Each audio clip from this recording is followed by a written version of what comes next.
바뀌는 거 맞아요? 뉴진스 릴리즈 내일이거든요? 근데 어떻게 월요일날 강사를 해? 이게 제정신이에요? 미니진 얼굴 보고 좀 착각을 시켜야 되는데 누가 누군지 모르겠어.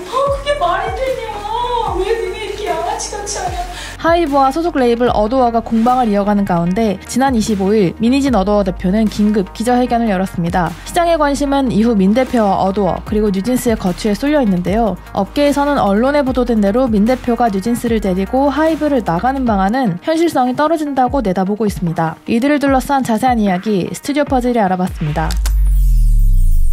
지난 25일 언론을 통해 공개된 미니진 어도어 대표와 부대표 A씨와의 대화 내용입니다. 민 대표가 보유한 어도어 지분과 환매 청구권을 활용해 어도어를 빈 껍데기로 만들어서 데리고 나간다는 내용이 핵심입니다. 하이브는 뉴진스 계약 해지에 대한 논의도 있었다고 밝혔습니다. 시장은 이들의 계획대로 민 대표 등이 최대 주주에 등극하는 방안은 사실상 불가능하다고 보는 분위기입니다. 현재 어도어 지분은 하이브가 80%, 민 대표가 18%, 어도어 직원들이 2%를 보유하고 있습니다. 의군으로 포섭한 투자자의 신주를 발행해주는 제3자 배정 유상증자가 거론되고 있습니다. 쉽게 말해 어도어 주식을 추가로 발행해 재무적 투자자에게 매각한다는 방안인데요. 이렇게 되면 민 대표 우호 지분율이 증가할 수 있습니다. 하지만 이 경우 어도어의 대주주인 하이브가 신주 발행 금지 가처분 신청을 할 가능성이 높습니다. 한 M&A 관계자는 어도어는 대주주인 하이브가 지분 80%를 보유한 회사라 경영권 확보 혹은 지분 매각을 당사자가 아닌 이들이 시도하는 것은 현실성이 낮다며 어도어 이사회야 민 대표 측근이지만 하이브 이사회는 하이브 인사들인데 지분을 매각하게 만들 유인책 자체가 없다고 말했습니다.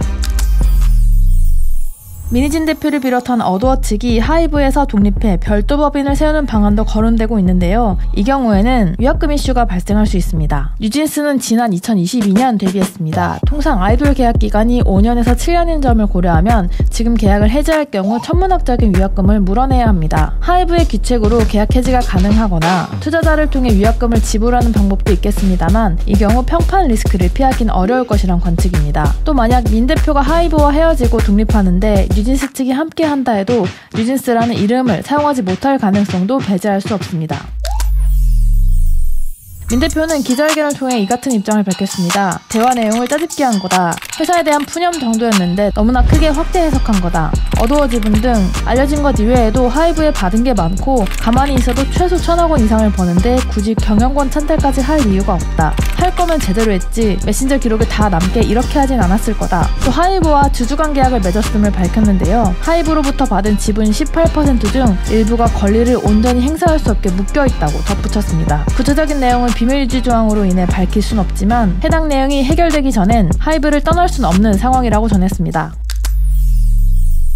민 대표는 뉴진스와 관련해 예정된 일정은 모두 계획대로 진행한다는 입장을 밝혔습니다. 하이브를 떠날 것이냐는 질문에는 거기에 대한 생각은 없다. 어느 회사든 뉴진스와 함께 하려던 일만 하면 된다고 답했습니다. 하이브는 기자회견 직후 민 대표가 주장한 내용은 사실이 아닌 내용이 너무나 많아 일일이 열거하기가 어려울 정도라면서 아티스트의 가치를 훼손하는 일은 피하자는 입장을 밝혔습니다. 엔터업계에서 중요한 가치 하나 뽑으라면 평판이겠죠. 개인의 아이디어와 무형자산, 소위 맨파워로 움직이는 산업이기 때문일 텐데요. 이번 일로 하이브에 대한 시장의 의문은 커졌습니다. 빠른 속도로 국내 최대 엔터사로 성장했지만 그 화려한 이면엔 내부 리스크 관리에 큰 허점이 있었던 사실이 대외적으로 알려졌기 때문인데요. 국내 엔터사 중 하이브만이 고수하던 독립 멀티 레이블 체제를 지속할 수 있을 것인가에 대한 의문도 커지고 있습니다. 이상 스튜디오 퍼즐이었습니다.